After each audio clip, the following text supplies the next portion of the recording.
ठीक है, तो अब यहाँ पे अगर हम लोगों ने नॉर्मल चीजें देखी तो ये सबसे पहली चीज VSNL जो है उसने इंडिया में इंटरनेट सर्विसेज किस ईयर में स्टार्ट की थी?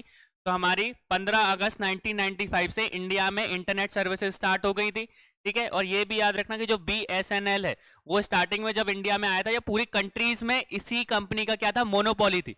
यही कंट्री, यही वो जो बोल सकते हैं प्राइवेट लिमिटेड जो है वो पूरे इंडिया में या पूरे वर्ल्ड में क्या पहुंचाती थी, इंटरनेट सर्विसेज प्रोवाइड करती थी। ठीक है, इंटरनेट सर्विसेज जब इंडिया में आई तो इंडिया में आने के बाद ये भी एक तरीके से बोल सकते हैं गवर्नमेंट फंडेड थे या PSU के टाइप में इसने काम किया था। फिर बाद में 2002 में इसको क्या कर दिया गया था, प्राइवेटाइज कर दिया गया था। ठीक है, तो इस चीज को भी याद रखना कि BSNL को इंडिया में कब प्राइवेटाइज किया गया था, तो 2002 में इसको प्राइवेटाइज कर दिया गया था। मतलब 2002 में एक ऐसी कंपनी बन गई थी, प्राइवेट कंपनी बन गई थी।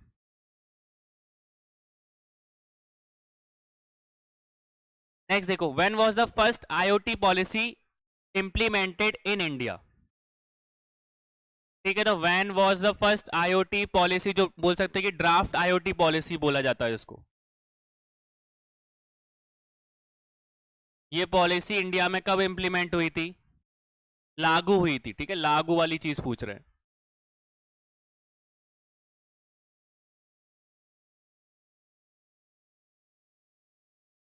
IoT पॉलिसी बताया था ना मैंने, IoT का फुल फॉर्म क्या होता है? इंटरनेट ऑफ थिंग्स, जो कि एक दूसरे से सब कनेक्टेड रहता है। तो इस तरीके की पॉलिसी को इंडिया में कब इंप्लीमेंट किया गया था?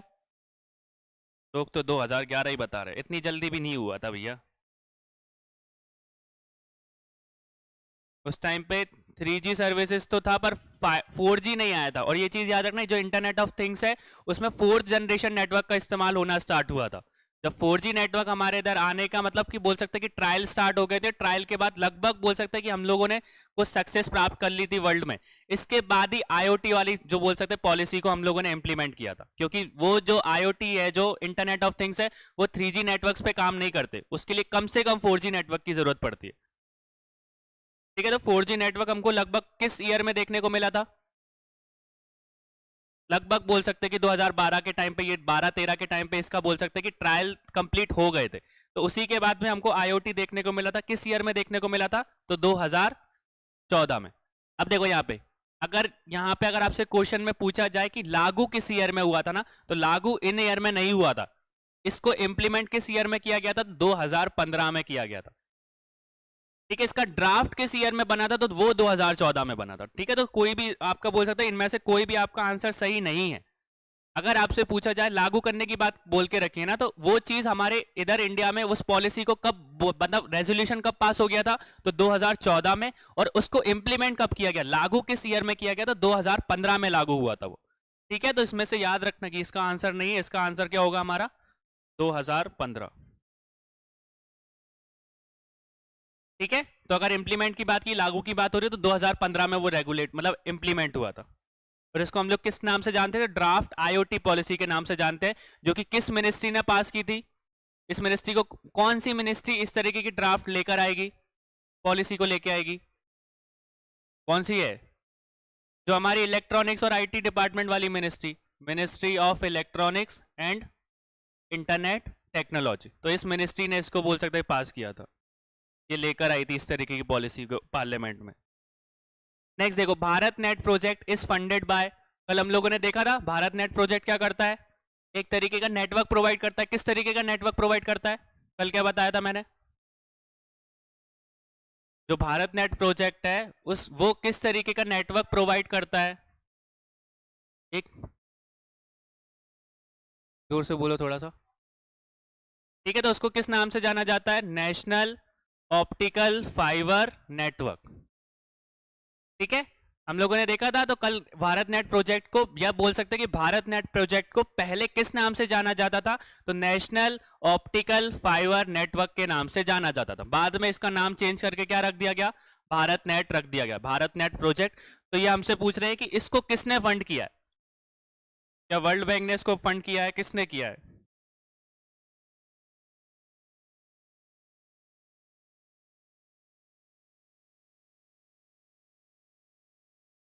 ठीक है, तो अब आप बता रहे USOF, तो इसका फुल फॉर्म भी बता दो। क्या है US? जैसे हम वर्ल्ड बैंक, एशियन बैंक को जानते हैं, IMF का सब लोग जानते ही हो, क्या होता है? ठीक है, तो इंटरनेशनल मॉनेटरी फंड। अब ओ मतलब यूएसओएफ का और बता दो।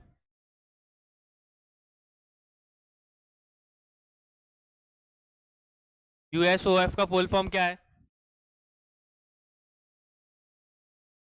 कंट्री का नाम मत लगा देना, वरना यूएस दिख रहा है तो यूएस यूनाइटेड स्टेट्स लगा दो, और कुछ ही है उसका।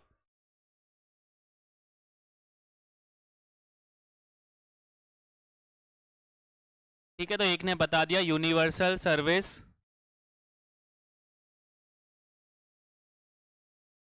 Service obligation fund. देखकर बताया था या पता है? क्लियर हो गया ये सारी चीजें? तो अगर हम भारत नेट प्रोजेक्ट की बात करें तो भारत नेट प्रोजेक्ट को स्टार्टिंग में किस नाम से जाना जाता था? तो नेशनल ऑप्टिकल फाइबर नेटवर्क के नाम से जाना जाता था। इसको किस मतलब कि तरीके के फंड ने बोल सकते हैं कि फंडेड की है, कहां से इसको बोल सकते हैं कि एक तरीके से पैसे मिले थे, तो इंटरनेशनल सर्विस ऑब्लिगेशन फंड ने इसको फंड किया था। अब यहाँ पे देख सकते हैं कि इस कंपनी का नाम कौन सा है कि जो कि भारत नेट प्रोजेक्ट को बोल सकते हैं कि इंडिया में एग्जीक्यूट कर रही है।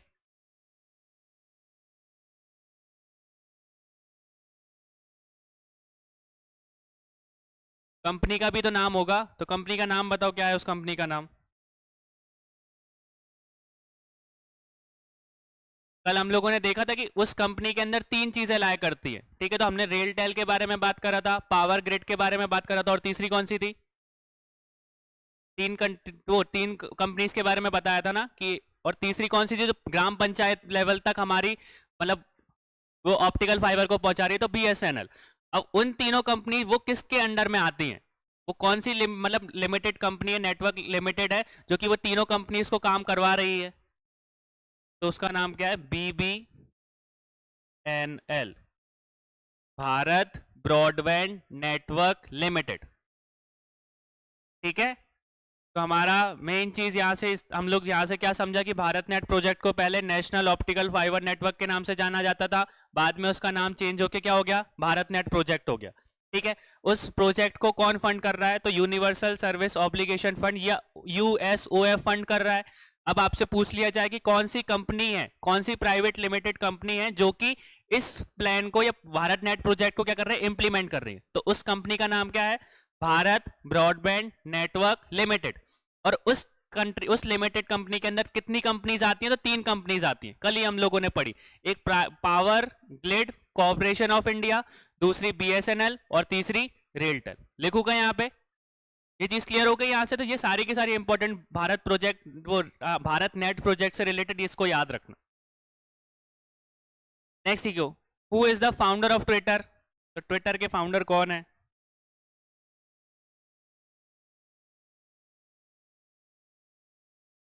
ठीक है, जिसको आज के टाइम पे हम किस नाम से जानने लगे हैं?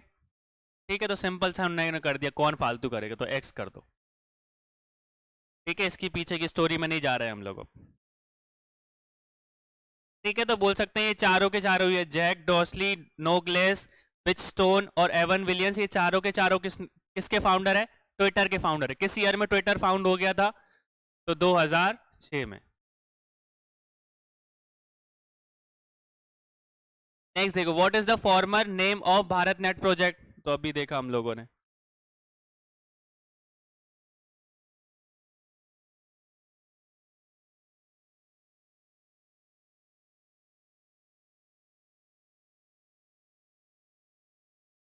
बहुत बढ़िया, नाम क्या बताया था मैंने अभी?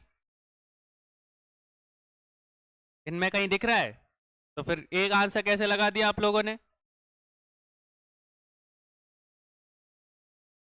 इसमें से कोई नहीं होगा। बोल सकते हैं इसका नाम, पर पहले अगर आप एक्चुअल नेम की बात करोगे तो एक्चुअल नेम क्या है? National optical fibre network.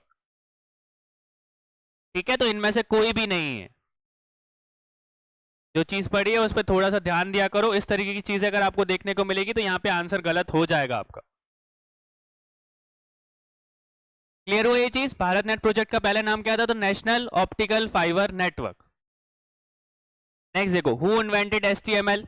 HTML का फुल फॉर्म देखा था हमने, क्या था full form? Hyper text markup language. तो इसको किसने इन्वेंट किया था?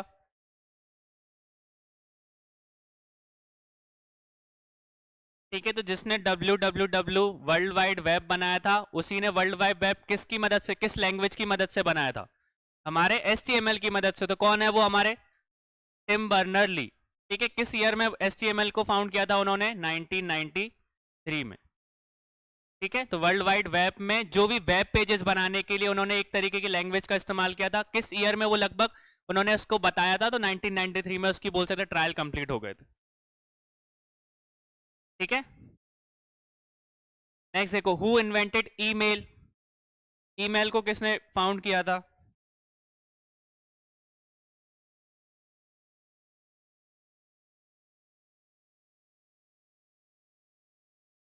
किस ईयर में फाउंड हुआ था ईमेल? सबसे पहले ईमेल किस ईयर में भेजा गया था, ये भी बताओ।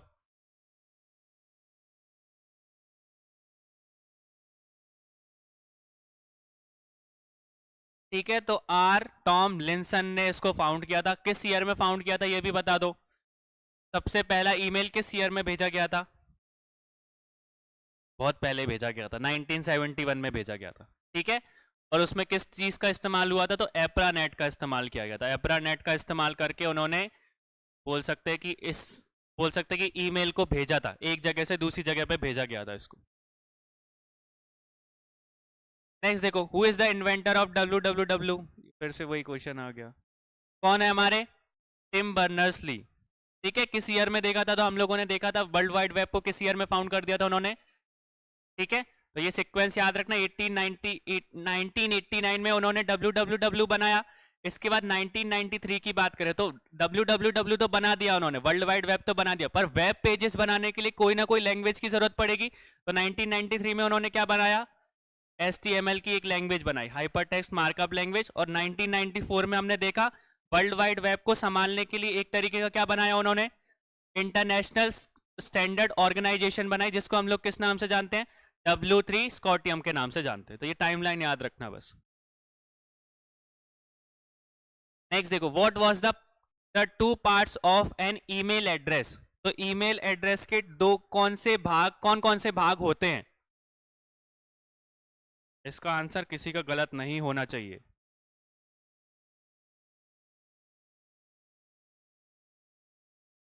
ठीक है, तो क्या होता है? यूजर नेम होता है या होम एड्रेस होता है? लीगल नेम होता है या फोन नंबर होता है? सिग्नेचर होते हैं या पासवर्ड होता है? या यूजर नेम होते हैं या डोमेन एड्रेस होता है? अब देखो, आप लोगों के लिए अगर एक तरीके से मैं एग्जाम्पल के रूप में देखूं तो यहाँ पे क्या लिख दिया मैंने? xyz@gmail.com। तो तीन पार्ट्स में डिवाइड कर दिया, ये पहला पार्ट, ये दूसरा पार्ट, ये तीसरा पार्ट। ये 1 2 3 बता दिया। ये तीनों को क्या बोलते हैं? 1 को क्या बोलते हैं, 2 को क्या बोलते हैं, 3 को क्या बोलते हैं? सभी लोग ये बताओ।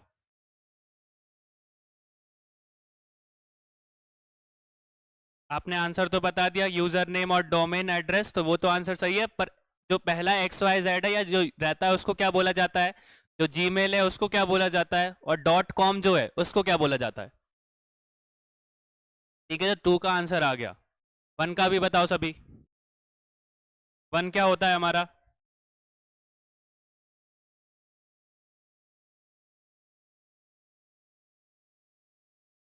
ये तो बता दो भैया, रोज ही किसी ना किसी को तो ईमेल करते ही होगे। 3 टॉप लेवल डोमेन? नहीं यार, इतना ज्यादा डीप में नहीं जाना। नॉर्मल चीज में हम लोग किसका इस्तेमाल करते हैं? जो भी हम लोग .in.com जो इस्तेमाल करते हैं वो क्या होती है एक तरीके की?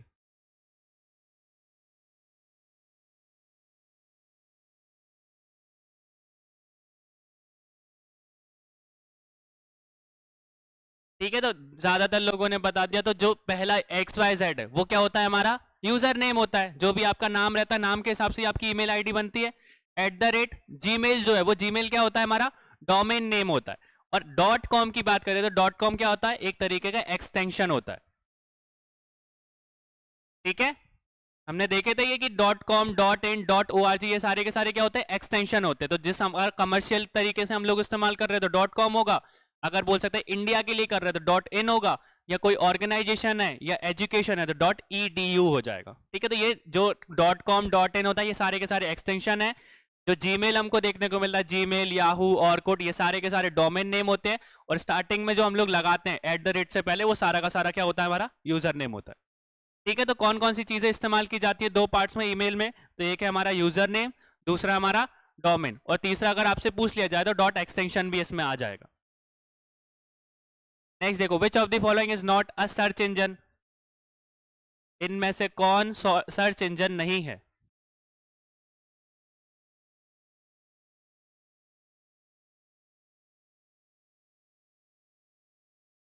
इनमें से कौन सा सर्च इंजन नहीं है भैया? सर्च इंजन जानते हो ना, जैसे कि हम लोग गूगल को यूज करते हैं, पहले के टाइम पे याहू चलता था, तो इनमें से तीनों चारों में से कौन सा बोल सकते हैं कि है नहीं आपका सर्च इंजन? थोड़ा सा दिमाग लगाओ, इसका बारे में हम लोगों ने सुना भी है।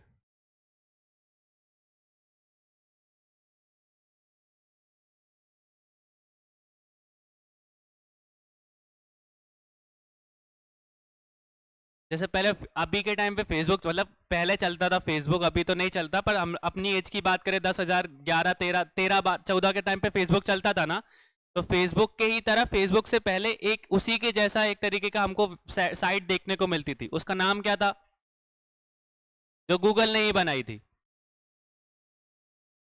ऑर्कुट के बारे में नहीं सुना है? ऑर्कुट जो है वो भी लगभग फेसबुक के जैसा ही था। जैसे फेसबुक पे लोगों को ऐड किया जाता है, फ्रेंड बनाया जाता है, वही की वही चीज जो है वो बोल सकते हैं कि पहले किससे इंस्पायर्ड थी, हमारे ऑर्कुट पे। तो ऑर्कुट भी क्या है, एक तरीके का सर्च इंजन नहीं है, ये एक तरीके की कैसी साइट है, सोशल नेटवर्किंग साइट है। ठीक है, तो पहले जिस टाइम, अभी के टाइम पे हम लोग को जैसा फेसबुक देखने को मिलता है, वैसे ही लगभग कुछ कुछ फंक्शंस हमको ऑर्कुट में देखने को मिलते थे, कि ऑर्किड से आप किसी को फ्रेंड रिक्वेस्ट भेज सकते हो, किसी को फ्रेंड बना सकते हो, ये फालतू की चीजें जो चलती रहती थी। क्लियर हो गया? तो इस तरीके के क्वेश्चंस को याद रखना, क्योंकि ये चीज हम लोगों ने नॉर्मली देखी है, जिस जनरेशन से अपन लोग आए हैं उस जनरेशन में हम लोगों ने इंटरनेट का डेवलपमेंट देखा है।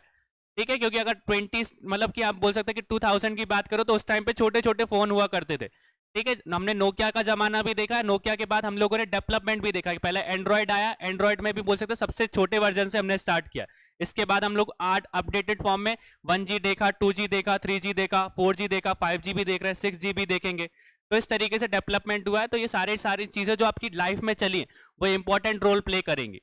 ठीक है, तो ऑर्कुट हमारा एक तरीके का सर्च इंजन नहीं है, पर इससे याद रख लेना कि गूगल तो आपका सर्च इंजन है, साइंस डायरेक्ट भी एक तरीके का सर्च इंजन है, और एटला विस्टा भी एक तरीके का सर्च इंजन है। ठीक है, याहू भी हो सकता है आपका, फिर इसके बाद बोल सकता है ये विंग वगैरह जो है वो सारे के सारे आपके सर्च इंजन है, जो इंपॉर्टेंट सर्च इंजन है उनको याद रखना। नेक्स्ट देखो, और वो गूगल का मतलब ये तो हम लोगों ने इसकी बात कर ली, माइक्रोसॉफ्ट की भी बात हो गई, अगर एप्पल की बात करें तो एप्पल का सर्च इंजन किस नाम से होता है, सफारी से, तो वो भी याद रखना। नेक्स्ट देखो, गूगल कंपनी द्वारा, और ये चीज भी याद रखनी है, ऑर्कुट बनाया किसने था, किसकी पेरेंट कंपनी, इसकी पेरेंट कंपनी का नाम क्या था? ठीक है, गूगल ये बोल सकते हैं, अल्फाबेट बोल सकते हैं। ठीक है, गूगल भी लिख सकते हैं, अल्फाबेट बोल सकते हो। अल्फाबेट पता है सब लोगों को? जैसे मैंने आपको बताया था कि फेसबुक, इंस्टाग्राम, ये जो व्हाट्सएप है, ये इसकी पेरेंट, तीनों कंपनीज की पेरेंट कंपनी कौन सी है, मेटा है। वैसे ही अगर गूगल की बात करें तो गूगल की पेरेंट कंपनी का नाम क्या है, अल्फाबेट। ठीक है, तो अगर आप वो न्यूयॉर्क एक्सचेंज में जाओगे, स्टॉक एक्सचेंज में जाओगे, तो वहां पे मेटा अल्फाबेट देखने को मिलेगा, गूगल फेसबुक नहीं देखने को मिलेगा आपको। नेक्स्ट देखो, a new browser has been introduced by Google company in the third quarter of 2008, it is, जो कि बहुत ज्यादा सक्सेसफुल हुआ था।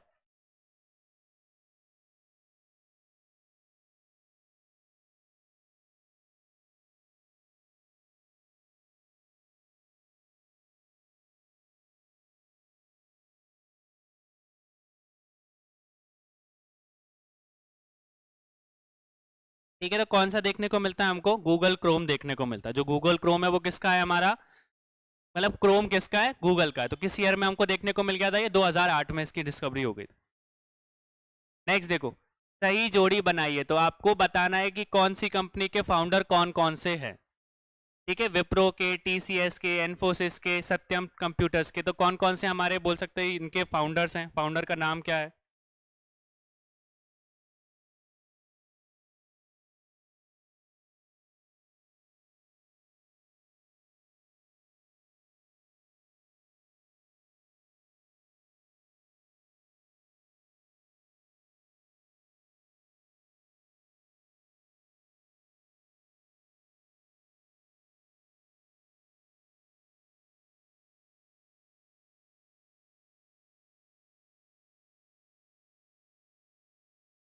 ठीक है, तो आप लोगों ने अगर थोड़ा सा देखा होगा तो इंटरव्यू वगैरह में देते रहते हैं, तो नारायण मूर्ति जो है वो किस कंपनी के सीईओ मतलब फाउंडर है, सीईओ नहीं है, ये फाउंडर के नाम है कि किस किस इंसान ने इस कंपनी को फाउंड किया था। एनफोसिस के फाउंडर कौन है हमारे? ठीक है, तो नारायण मूर्ति के बारे में देखा होगा, आजकल बहुत ट्रेंड में सुधा मूर्ति के बहुत सारे इंटरव्यूज हमको या पॉडकास्ट देखने को मिलते हैं, तो ये हमारे करंट से रिलेटेड है। फिर इसके बाद अजीम प्रेम जी की बात करें तो उन्होंने कौन सी कंपनी को बनाया था? विप्रो को। ठीक है, फिर नेक्स्ट हमारा किसके बाद आती है? रामालिंगन राजू, तो इन्होंने किस कंपनी को फाउंड किया था? किसको किया था? सत्यम कंप्यूटर्स को। ठीक है, और इसके बाद हम रामादुलाई की बात करें तो इन्होंने कौन सी कंपनी को फाउंड किया था? टीसीएस का। अब देखो, पर अगर आपसे टीसीएस के मेन फाउंडर की बात की जाए तो मेन फाउंडर कौन है हमारे? के पाले में हम लोगों ने पढ़ा था पहले लेक्चर में।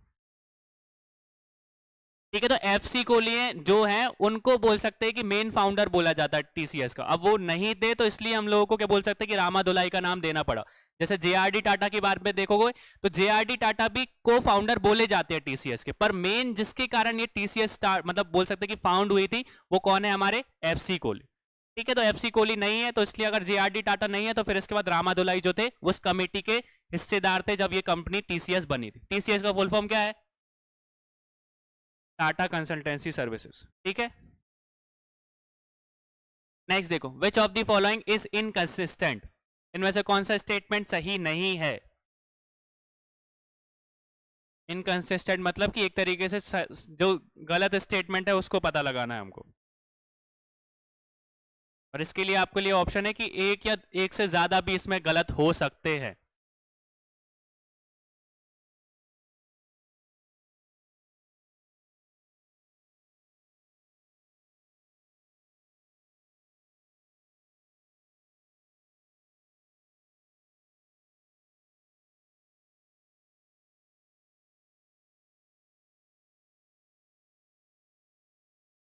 ठीक है, तो सबसे पहली चीज क्या बोल के रखे, जो एनफोसिस है वो कंट्रीज की फर्स्ट कंपनी है जो कि किस में लिस्टेड है? नेस्डेक में लिस्टेड है। अब नेस्डेक है क्या? क्या है ये नेस्डेक? सुना है आप लोगों ने? तो फिर लोगों ने बी और सी आंसर कैसे दे दिया? नेस्डेक क्या है? नेस्डेक जैसे हम लोगों के बारे, आप लोगों ने इंडिया में दो चीजों के बारे में सुना होगा, बीएससी के बारे में और एनईसी के बारे में। ये क्या है हमारी? स्टॉक एक्सचेंज है, एक हमारा बॉम्बे स्टॉक एक्सचेंज है और दूसरा नेशनल स्टॉक एक्सचेंज है। तो वैसे ही हम अमेरिका की बात करें तो अमेरिका के भी स्टॉक एक्सचेंज जो है, जो सेकंड लार्जेस्ट स्टॉक एक्सचेंज है, उसको किस नाम से जाना जाता है? नेस्डेक के नाम से जाना जाता है। ठीक है, ये सेकंड लार्जेस्ट है। और फर्स्ट की बात करें तो फर्स्ट कौन सा एक्सचेंज है? New York stock exchange. ठीक है, तो ये फर्स्ट पे आता है और ये हमारा कौन से पे आता है? सेकंड नंबर पे आता है। तो नेस्डेक मतलब इंडिया की पहली ऐसी कंपनी जो कि अमेरिका के स्टॉक एक्सचेंज में लिस्टेड है, वो कौन सी कंपनी है? एनफोसिस। ठीक है, तो ये स्टेटमेंट सही है कि इंडिया की इकलौती ही कंपनी है एनफोसिस जो कि अमेरिकन स्टॉक एक्सचेंज में क्या है? लिस्ट है। जानते हो ना लिस्ट को ना? ठीक है, तो ये जो कंपनीज रहती है बड़ी बड़ी वो अपने आप को स्टॉक एक्सचेंज में लिस्ट करती है। जब हम लोग पढ़ेंगे इकोनॉमिक्स में तो जब मैं बता दूंगा, अभी इतना पता है, ये चीजें क्लियर हुई। फिर सेकंड क्या बोल के रखा? IBM is the first computer based company in India. तो क्या आईबीएम पहली ऐसी कंट्री थी इंडिया में जो कि कंप्यूटर लेकर आई थी? ये कंप्यूटर के ऊपर बेस्ड कंपनी थी? हाँ कि ना? नहीं थी तो फिर कौन सी कंपनी थी? अगर देखोगे तो ऐसी कंपनी जो कि कंप्यूटर के ऊपर बेस्ड थी सबसे पहले इंडिया में कौन सी थी? वो टीसीएस थी। ठीक है, आईबीएम नहीं थी। ठीक है, आईबीएम देखे तो यूएस की वो कंपनी, तो यूएस में लेकर आई थी इस तरीके का सिस्टम, कंप्यूटर बेस्ड सिस्टम। तो पहले दूसरा वाला स्टेटमेंट क्या हो गया हमारा? गलत हो गया, तो हमको वही फाइंड करना था। ठीक है, और एक और बात करी जाए तो अगर हम माइक्रोसॉफ्ट के सीईओ की बात करी जाए तो सीईओ कौन है हमारे? सत्या नडेला है। तो यहाँ पे हमारा ये वाला स्टेटमेंट भी क्या हो जाएगा? गलत हो जाएगा। ठीक है, तो ये दो स्टेटमेंट गलत है। और बाकी का जो इंटरनेट सर्विसेज इन इंडिया कौन लेकर आया था? तो विदेश संचार निगम लिमिटेड, ये वाला स्टेटमेंट भी क्या हो जाएगा? सही हो जाएगा कि इंडिया में सबसे पहले इंटरनेट सर्विसेज कौन लेके आया था? तो बीएसएनएल। किस ईयर में? 1995 में। ठीक है, नेक्स्ट देखो, dash can be represented as a social network. तो एक सामाजिक नेटवर्क के रूप में प्रतिनिधित्व किसको किया जा सकता है इनमें से सबको? एक तरीके ये टोपोग्राफी है, टोपोलॉजी आपने देखा हो तो कौन सी टोपोलॉजी को हम लोग बोल सकते हैं कि सोशल नेटवर्किंग या सामाजिक नेटवर्क के रूप से मान सकते हैं?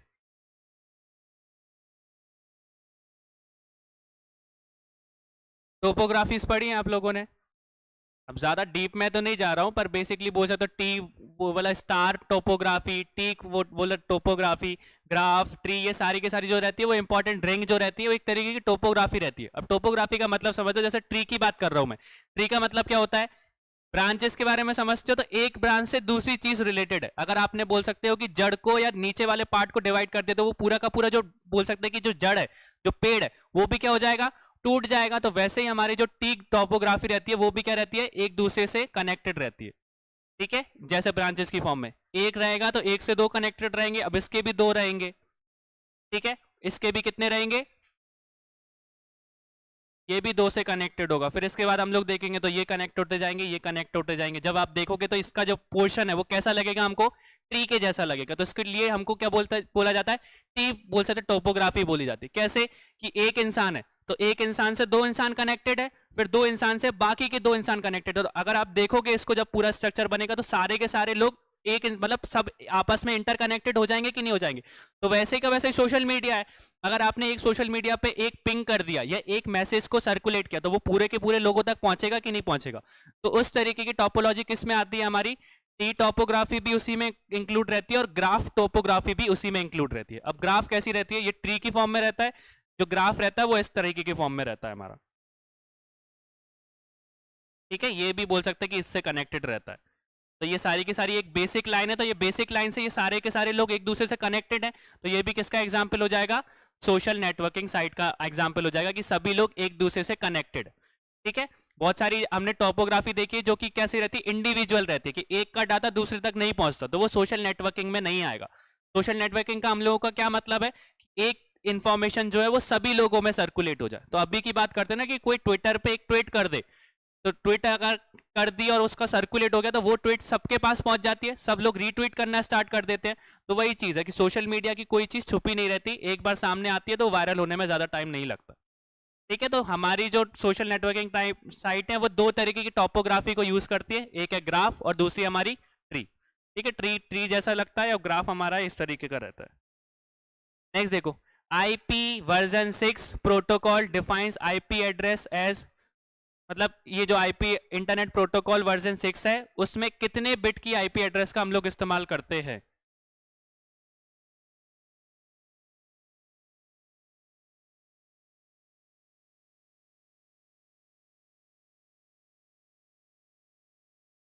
ठीक है, तो आईपी वर्जन 6 में कितने मतलब कितने बिट का इस्तेमाल हुआ जाता है, 128 का। और हम बोल सकते हैं कि आईपी वर्जन 4 कितने बिट का इस्तेमाल करती है, 32 का। तो जो हमारा 32 है वो किसका होगा, आईपी वर्जन 4। अब देखो एक अच्छा सा फैक्ट बता देता हूं, बहुत से लोग मतलब ये चीज इंपॉर्टेंट हो भी सकती है आप लोगों के लिए, कि ब्रॉडकास्ट का नाम सुना है आप लोगों ने। अगर आपसे कोई पूछ ले कि कौन सा वर्जन आपका ब्रॉडकास्ट को सपोर्ट करता है, ब्रॉडकास्ट के बारे में समझते हो ना, तो कौन मतलब आईपी इंटरनेट प्रोटोकॉल का कौन सा वर्जन ब्रॉडकास्ट को सपोर्ट करता है, ये आप लोगों के लिए क्वेश्चन है। कौन सा वर्जन सपोर्ट करेगा आप लोगों के हिसाब से, 6 करेगा या 4 करेगा, आप लोगों को लग रहा है। और इसको भी याद रखना कि आईपी वर्जन 6 को आईपी नेक्स्ट जनरेशन के नाम से भी जाना जाता है।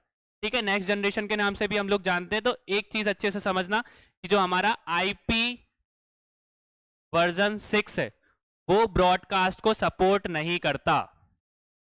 ठीक है, पर आईपी वर्जन 4 जो है वो ब्रॉडकास्ट को क्या करता है, सपोर्ट करता है। ठीक है, तो ये वाला क्वेश्चन आप लोगों के लिए पूछ सकते हैं। आप लोगों को लगेगा कि अपडेटेड वर्जन है तो ब्रॉडकास्ट तो उसमें शामिल हो गई, पर उल्टा है। जो आईपी वर्जन 6 है, इंटरनेट प्रोटोकॉल वर्जन 6 है, वो ब्रॉडकास्ट को सपोर्ट नहीं करता। पर वहीं पे अगर आईपी वर्जन 4 की बात करूं तो जो वर्जन 4 है वो ब्रॉडकास्ट को क्या करता है, सपोर्ट करता। तो इस तरीके के क्वेश्चन आपसे पूछा जा सकता है। क्लियर हो गया। तो हम लोगों ने देखा आईपी वर्जन 6 कितने मतलब कितने बिट को इस्तेमाल करता है, 128 का, और वर्जन 4 कितने को करता है, 32 को। नेक्स्ट देखो, what is the full form XML. XML का फुल फॉर्म क्या है, ठीक है, तो एचटीएमएल हम लोगों ने पढ़ा था, एचटीएमएल के साथ ही हम लोगों को एक्सएमएल भी एक तरीके की लैंग्वेज देखने को मिलती है।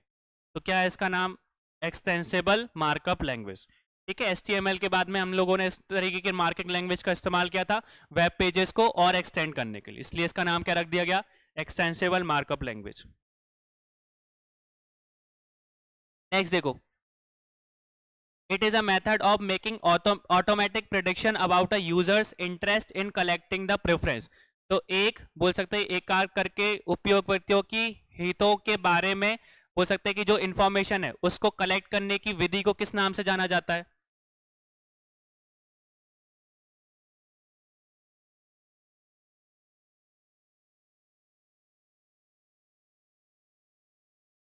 थोड़ा सा ध्यान से पढ़ना।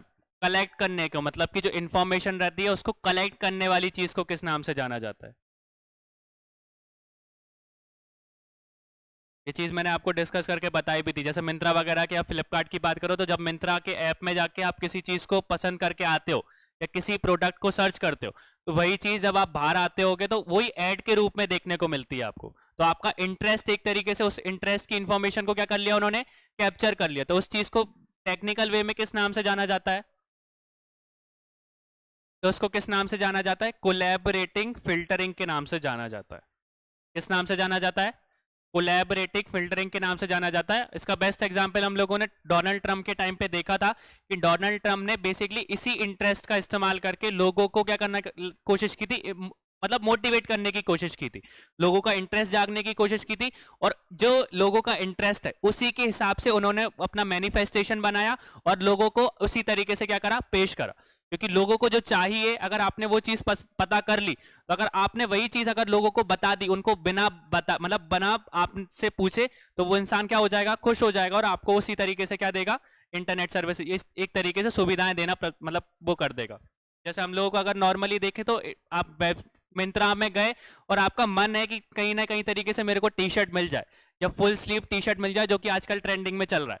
अब आपने सोचा है उस चीज के बारे में, आपने बस एक बार आपने सर्च कर दिया, आपने थोड़ा सा सर्च किया, पर आपको 4-5 टी शर्ट देखी, समझ में नहीं आई, पर आप बाहर निकल के आ गए कि अब इसमें मिंत्रा पे अच्छी नहीं, किसी और पे देखेंगे। पर एकदम से मिंत्रा क्या करेगा, जब नया प्रोडक्ट आएगा तो उसको आपके सामने पेश कर देगा और आपको पसंद आ गई तो उसी चीज का इस्तेमाल करके आप बाय नाउ कर दोगे। तो इसी चीज की इंफॉर्मेशन का जो कलेक्ट किया जाता है उसको हम लोग किस नाम से जाने जाते हैं, कोलैबोरेटिंग फिल्टरिंग के नाम। कि जो लोगों की एक साथ लोगों की जो इंटरेस्ट है उसको पता करना और उसके हिसाब से अपनी चीजों को पेश करना, जो लोगों को चाहिए अगर आप वो दे दोगे तो नॉर्मली वो उससे क्या हो जाएगा, प्रभावित हो जाएगा। तो इस तरीके की फिल्टरिंग को बोला जाता है।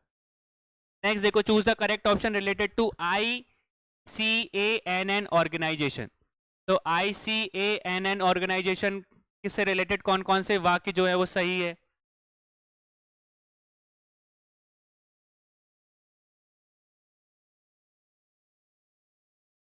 ठीक है, तो सबसे पहले चीज ICANN ऑर्गेनाइजेशन का फुल फॉर्म देखो तो internet corporation for assigned name and numbers. तो इसका स्टेटमेंट का फुल फॉर्म है।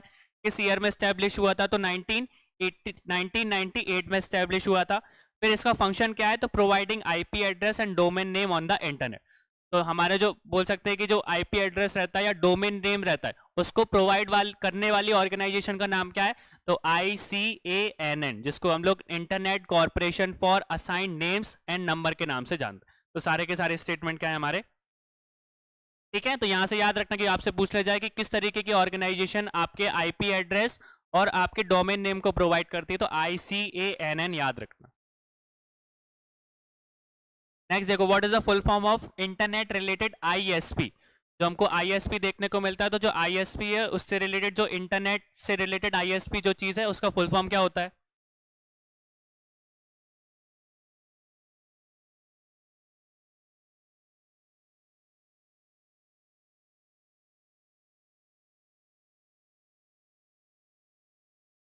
ठीक है, तो इसको क्या बोला जाता है? इंटरनेट सर्विस प्रोवाइडर, जो हमारे बोल सकते हैं एयरटेल और जियो जिसको बोला जाता है। अब जो एयरटेल जियो है वो आपको जो इंटरनेट प्रोवाइड कर रहे हैं वो किस किस माध्यम से कर सकते हैं?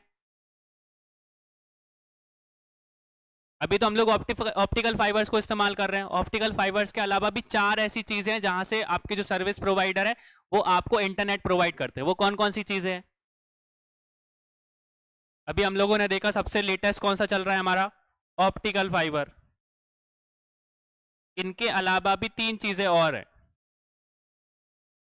सबसे पहले हम लोगों ने पढ़ी है, चलो बीच वाली हम लोग थर्ड वाली देख लेते हैं। वायरलेस आज का जो चल रहा है, वायरलेस हम देखते हैं ना मोबाइल में, तो जो चीजें इंटरनेट प्रोवाइड कर रहे हैं वो वायरलेस है ना, कोई वायर के थ्रू तो आपकी इंफॉर्मेशन आ नहीं रही है। दूसरी क्या हो सकती है? आपकी केबल्स के थ्रू। ठीक है, और सबसे पहले हम लोगों ने पढ़ा था डीएसएल के थ्रू, डिजिटल सब्सक्राइबर लाइन के थ्रू या टेलीफोन लाइंस के थ्रू। तो ये चार चीजों के थ्रू आपके जो इंटरनेट प्रोवाइडर है वो आपको इंटरनेट प्रोवाइड करते हैं।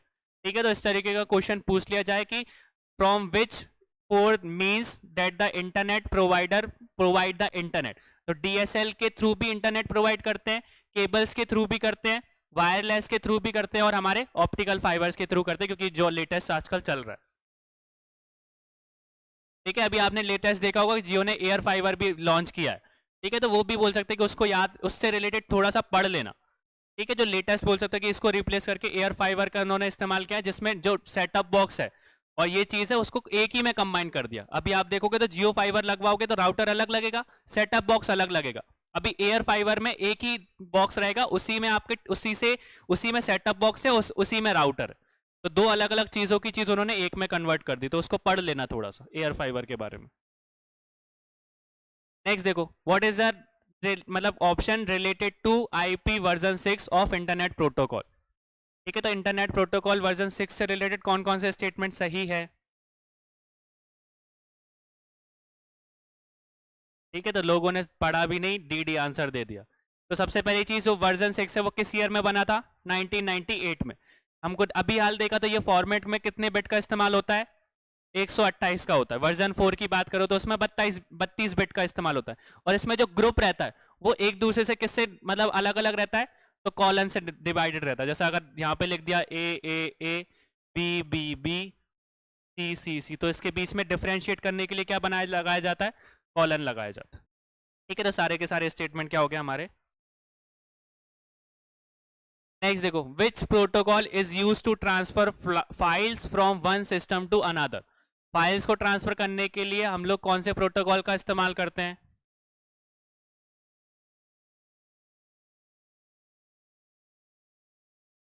ठीक है, तो फाइल ट्रांसफर प्रोटोकॉल जिसको हम लोग किस नाम से जानते हैं, एफटीपी के नाम से जानते हैं। तो एचटीटीपी का फुल फॉर्म सबको पता है क्या होता है,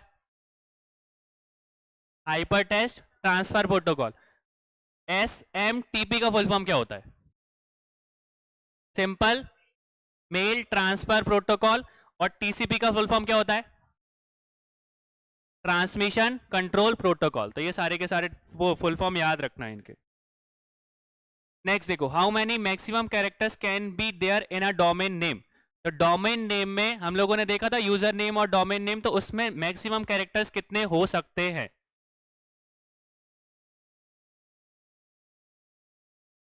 लगा दो तुक्का, पढ़ा है किसी ने इसको।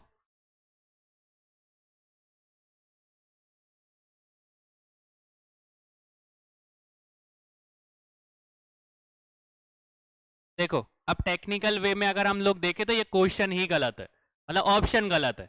अगर आप लोग देखोगे कायदे से कि अगर फुल डोमेन नेम की बात करूं ना, तो फुल डोमेन नेम में मैक्सिमम कैरेक्टर्स कितने होते हैं, कितने हो सकते हैं, 263। कितने हो सकते हैं हमारे, कितने हो सकते हैं, सॉरी 263 नहीं 53। ठीक है, और एक जो लेवल रहता है उस लेवल में कितने हो सकते हैं, 63 हो सकते हैं। अब इसका मतलब समझो, यहाँ पे अगर आपसे कोई पूछ ले कि फुल डोमेन नेम की बात करें तो फुल डोमेन नेम में मैक्सिमम कितने कैरेक्टर्स हो सकते हैं, 263 हो सकते हैं। अब कैसे हो सकते हैं, जैसे देखो यहाँ पे अगर मैंने लिखा xyz@gmail.com, तो जो आपका डोमेन नेम है बिना एक्सटेंशन के काम नहीं करता। ठीक है, अगर किसी डोमेन नेम में आपने एक्सटेंशन का इस्तेमाल नहीं किया तो वो डोमेन नेम कोई काम का नहीं रहेगा। अब यहाँ पे देखना कि एक लेवल क्या होता है, मतलब कि जो एक चीज है जो पॉइंट के फॉर्म में डिवाइडेड है। तो अगर एक्स वाई जेड की बात करते हो तो ये एक्स वाई जेड एक कॉलम है, तो जीमेल जो है वो एक लेवल है, और यहाँ पे अगर डॉट कॉम की बात करो तो ये अलग लेवल है। एक लेवल में मैक्सिमम कितने कैरेक्टर्स हो सकते हैं, तो कितने होंगे हमारे, 63 होंगे। कितने होंगे, 63 होंगे। पर अगर पूरे डोमेन नेम की बात कर रहा हूं ना, मतलब फुल डोमेन नेम की बात की है उन्होंने, फुल डोमेन मतलब कि हमारा जीमेल से लेके डॉट कॉम तक का जो पोर्शन है उसको हम लोग किस नेम से जानते हैं, फुल डोमेन के नाम से जानते हैं। ये पूरा का पूरा जो डोमेन है वो कितने का हो सकता है हमारा, 263 कैरेक्टर्स का होगा। ठीक है, तो अगर आपसे कोई पूछ लिया जाए कि डोमेन नेम में मैक्सिमम कैरेक्टर्स कितने हो सकते हैं, तो 253 और एक लेवल में मैक्सिमम कैरेक्टर्स हो सकते हैं तो कितने होंगे 63। क्लियर हो गया? तो इतना याद रखना, ये वाला क्वेश्चन गलत है यहाँ पे। अगर आप यहाँ पे देखो तो ई के हिसाब से यहाँ पे क्या होना चाहिए, जब फुल नेम बोल रहे हैं तो 253 होना चाहिए था। ठीक है, maximum characters there in a domain name, तो डोमेन नेम में मैक्सिमम कैरेक्टर्स कितने हो सकते हैं 263। अगर एक लेवल की बात करो तो एक लेवल में मैक्सिमम कैरेक्टर्स कितने हो सकते हैं तो 63 होते हैं। ठीक है, आपको बता दिया, पर ये क्वेश्चंस अगर आप कायदे से देखो तो गलत है, बहुत सी जगह दे के रखा है, पर अगर आप फैक्चुअल में टेक्निकल वे में देखोगे तो ये आपका सही होगा। क्लियर हो गया? नेक्स्ट देखो, what is the information highway, या जिसको हम लोग इंफॉर्मेशन सुपर हाईवे के नाम से भी जानते हैं। इंफॉर्मेशन सुपर हाईवे इनमें से किसको बोला जाता है? इंटरनेट को, ईमेल को, पेजर को, या सेलुलर फोन को?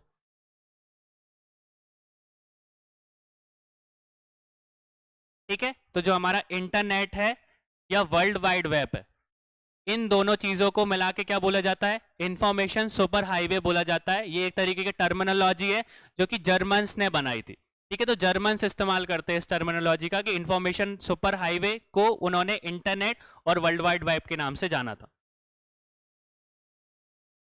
नेक्स्ट देखो, who started the first internet services in India? पता है सब लोगों को किसने की थी? ठीक है, तो फिर इसके बाद हम लोग बीएसएनएल का फुल फॉर्म देखें तो बीएसएनएल का फुल फॉर्म क्या है? विदेश संचार निगम लिमिटेड, यहां पे भारत संचार निगम लिमिटेड। और हमारा एमटीएनएल का महानगर टेलीफोन, ठीक है, नेटवर्क लिमिटेड। तो यहाँ पे ये टेलीफोन की इस्तेमाल हो जाएगा। अब यहाँ पे आप ईयर बता सकते हो कोई कि किस ईयर में कौन सी चीज फाउंड हुई थी? बीएसएनएल किस ईयर में आया था? हम लोगों ने इसके बारे में तो देखा, विदेश के बारे में, तो ये तो 1990 कब आ गया था? 5 में आ गया था। भारत संचार निगम लिमिटेड को किस ईयर में बनाया गया था?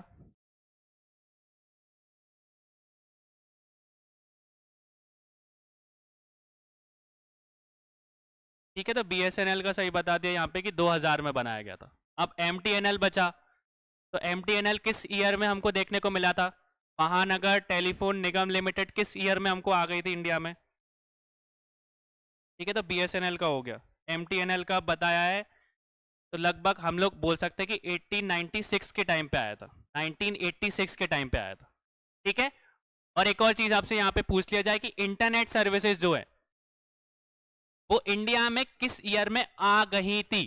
किस ईयर में हम लोगों ने इंटरनेट सर्विसेज इस्तेमाल करना स्टार्ट कर दिया था भारत ने? सबसे पहला इंटरनेट सर्विसेज जो है वो इंडिया में किस ईयर में एग्जीक्यूट होता है? ये किस ईयर में इंटरनेट सर्विसेज इंडिया में आ गई थी?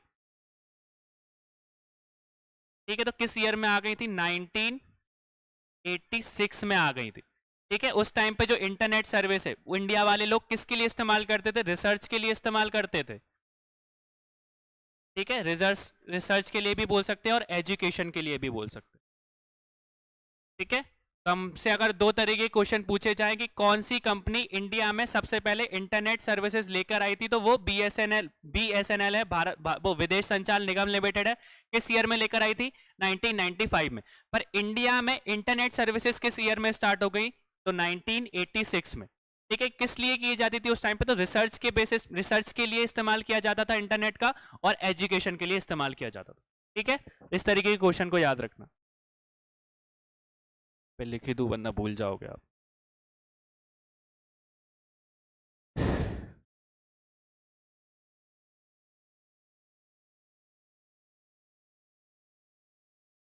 ठीक है, नेक्स्ट देखो, by whom can the specialised web page can be assign directly? तो किसके द्वारा सीधे विशेषकृत वेब पेज को पर पहुंचा जा सकता है? किसके द्वारा हम लोग पहुंच सकते हैं?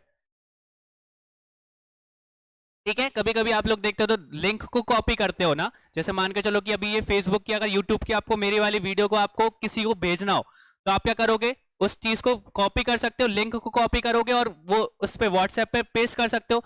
तो कौन सी लिंक कॉपी होती है? यूआरएल कॉपी होती है। ठीक है, तो यूनिवर्सल हमारा जो बोल सकते हैं कि यूआरएल जो है उसका इस्तेमाल किया जाता है। ठीक है, यूनिफॉर्म रिसोर्स लिमिट, तो जिस तरीके से हम लोग उसका यूज करते हैं। नेक्स्ट देखो, which function do you choose the send email from Gmail, तो जीमेल से अगर आपको किसी को मेल को सेंड करना है तो क्या करोगे? ठीक है, तो क्या करना पड़ता है हमको? कंपोज करना पड़ता है। अगर आप देखोगे वहां पे तो वहां पे प्लस का साइन आता है। ठीक है, प्लस के साइन पे आप जब करोगे तो आप अब ईमेल को क्या कर रहे हो? कंपोज कर रहे हो। ठीक है, फिर उसके अंदर आपको टू, फ्रॉम, सीसी, बीसीसी देखने को मिलेगा, तो इस तरीके की चीजें फिलअप करना पड़ेगा। नेक्स्ट देखो, the word block is a combination of which two words? तो ब्लॉक शब्द जो है वो दो शब्दों से संयोग से बना है।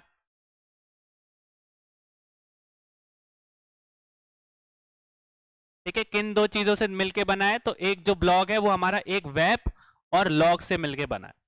ठीक है, तो पहले के टाइम पे हम लोगों को ब्लॉग देखने को मिलते थे, मतलब कि एक तरीके की साइट बना के रखी थी। ठीक है, आजकल की जो ब्लॉगिंग कर रहा है वो अलग है, ब्लॉगिंग बी वाली है। ठीक है, तो वो ये वाले ब्लॉग्स होते हैं। ठीक है, ब्लॉग्स अपलोड करना। अभी पहले के टाइम पे एक तरीके की साइट चलती थी ब्लॉग, जिसमें कि बोल सकते हैं कि न्यूज को सर्कुलेट किया जाता था, जो भी इंसान को अच्छा लगता था या अपने थॉट्स रहते थे वो इस वेबसाइट पे क्या करता था? अपलोड करता था वो। नेक्स्ट देखो, who first use the term internet of things? तो इंटरनेट ऑफ थिंग्स का शब्द का इस्तेमाल सबसे पहली बार किसने किया था?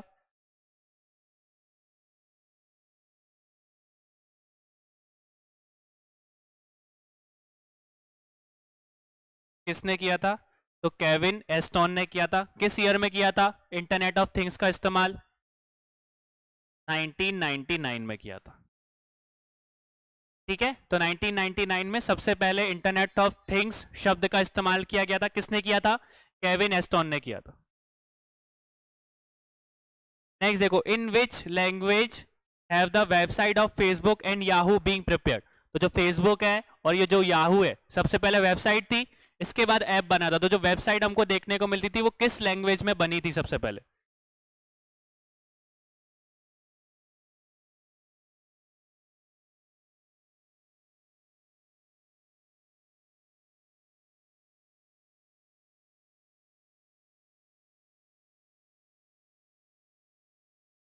ये तो भैया HTML तो बहुत पुरानी हो गई थी, उसमें इस तरीके की वेबसाइट, मतलब आपने देखा था कलरिंग भी हमको देखने को मिलती, ब्लू कलर देखने को मिलता था, बहुत सारे साइंस देखने को मिलते थे। तो उस चीज में HTML बहुत पीछे छूट जाता है। HTML बहुत पुरानी लैंग्वेज है। नई लैंग्वेज कौन सी थी उस टाइम पे?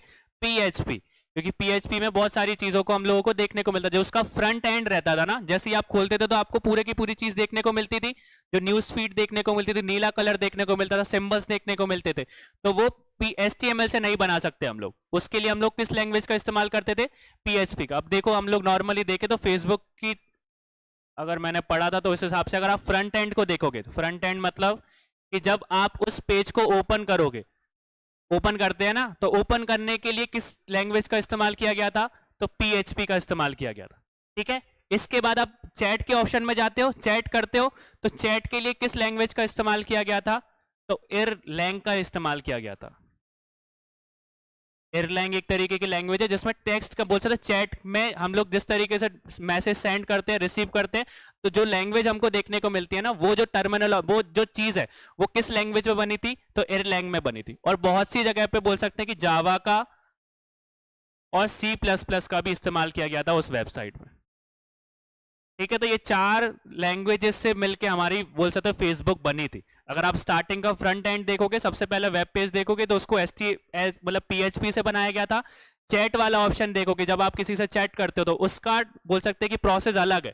सेंड मतलब रिसीव भी किया जाता है, सेंड भी किया जाता है। तो जो आपको देखने को मिलता है ना, वो किस लैंग्वेज से बनाई गई है? वो चैट का पूरा बॉक्स तो एयरलैंग से बनाया गया। ठीक है, और बहुत सी जगह पे बोल सकते हैं कि जावा का और C++ लैंग्वेज का भी इस्तेमाल किया गया है। तो ठीक है, ये चार बोल सकते हैं लैंग्वेज से मिलकर हमारी वेबसाइट बनी थी। क्लियर हो गया? और याहू की बात करें तो याहू में हमको एक ही लैंग्वेज देखने को मिलती थी, वो कौन सी है? PHP। नेक्स्ट देखो, विच of the following is a web browser? इनमें से कौन सा एक वेब ब्राउजर है?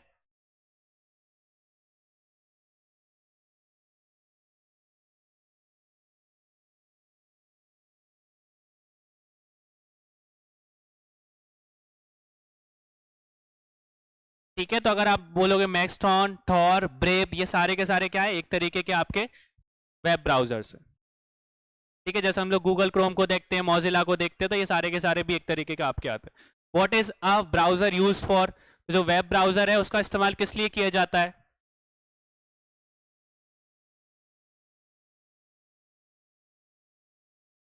इनमें से कौन सा स्टेटमेंट सही लग रहा है?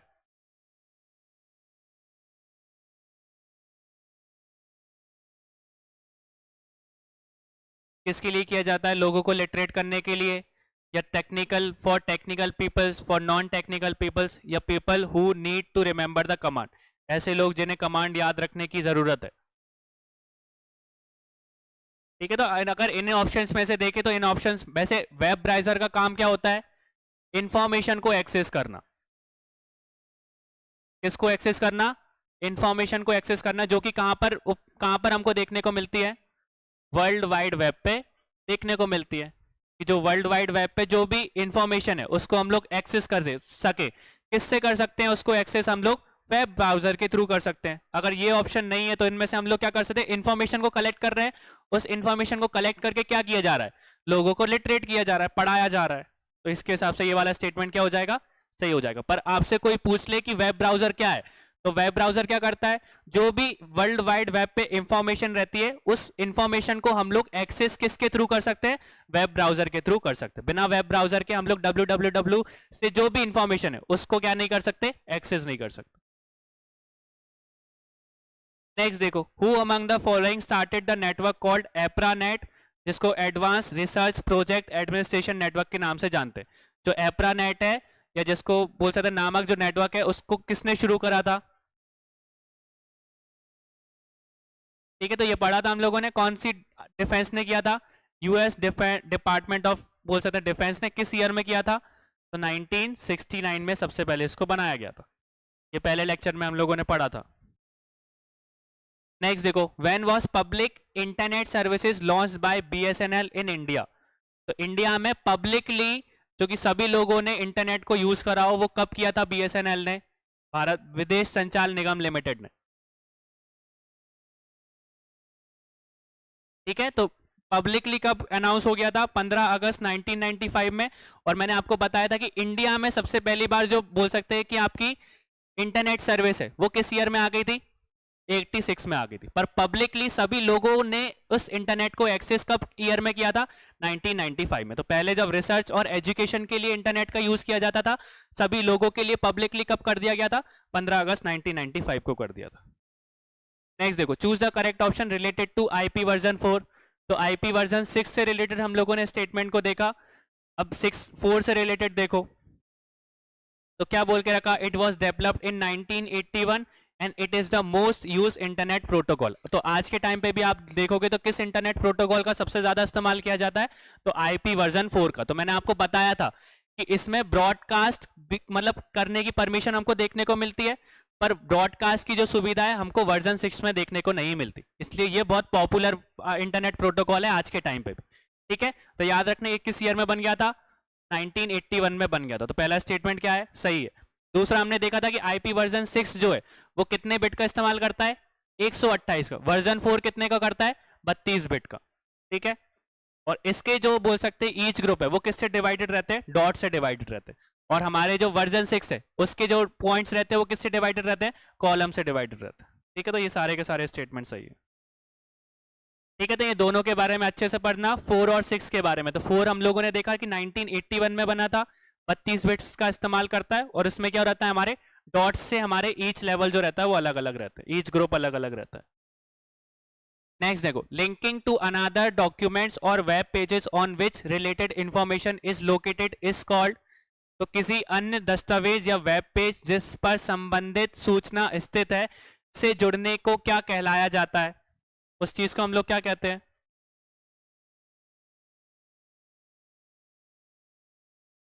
तो उसको क्या बोलते हैं हम लोग? हाइपर लिंक बोला करते हैं।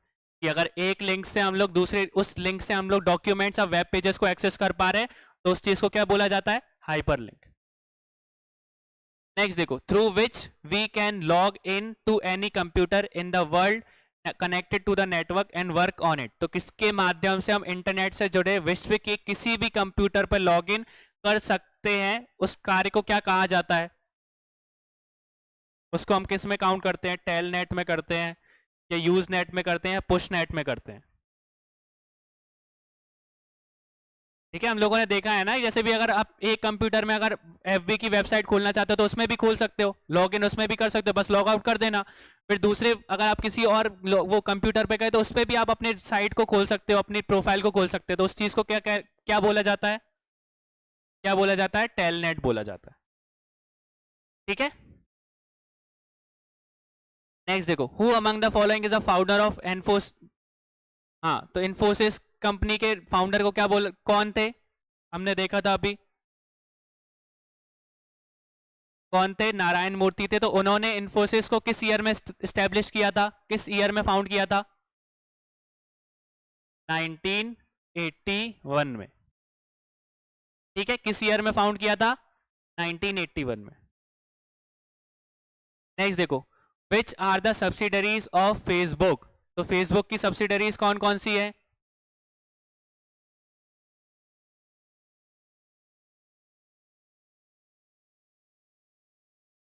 ठीक है, तो सारी की सारी इंस्टाग्राम और फेसबुक को हम तो देखने को मिलती है। साथ में ओक्टेसिस वीआर जो है, वर्चुअल रियलिटी से रिलेटेड उन लोगों ने इसको एक्सपेरिमेंट स्टार्ट किया है, ये भी किसी का, किसके अंडर आती है, हमारी फेसबुक के। और ये सारी की सारी जो कंपनीज है वो किस कंपनी के अंदर आती है, मेटा के अंदर।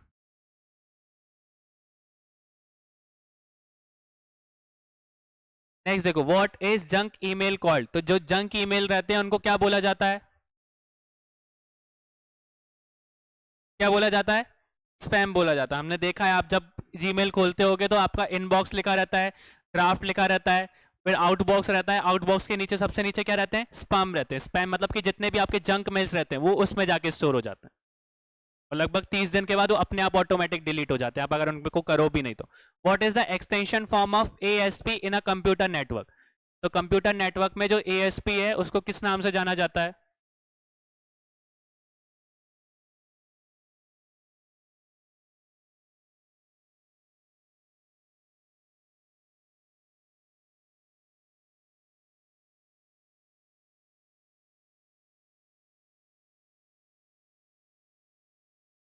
ठीक है, तो किस नाम से जाना जाता है, एप्लीकेशन सर्विस प्रोवाइडर। तो हम लोगों ने आईएसपी देखा था, तो इंटरनेट सर्विस प्रोवाइडर है, और एएसपी का फुल फॉर्म क्या होता है हमारा, एप्लीकेशन सर्विस प्रोवाइडर। नेक्स्ट देखो, in which year YouTube establish. तो आपको बताया था मैंने कि यूट्यूब किस ईयर में स्टैब्लिश हुआ था,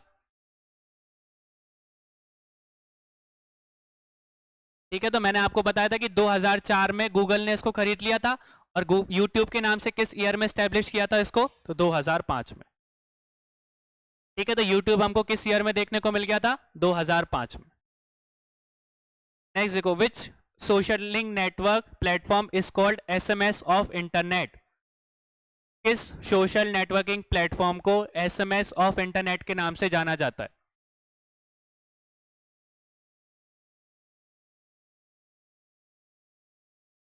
किस सोशल नेटवर्क को जाना जाता है भैया, जल्दी बताओ।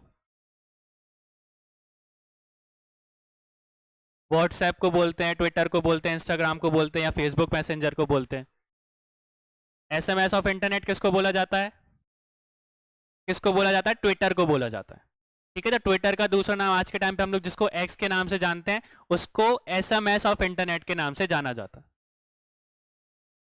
नेक्स्ट देखो, विच of the following is mention in the email address. तो ईमेल एड्रेस में हम किस किस चीज का इस्तेमाल करते हैं, यूजर आईडी का करते हैं, name of email address service provider का करते हैं, @ का करते हैं, या ऑल ऑफ द दीज का करते हैं।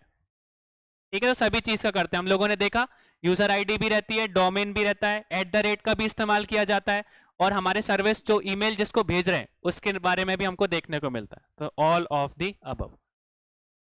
तो हमारा आज का क्वेश्चन ऑफ द डे क्या है, which of the following app is also called as Twitter of India.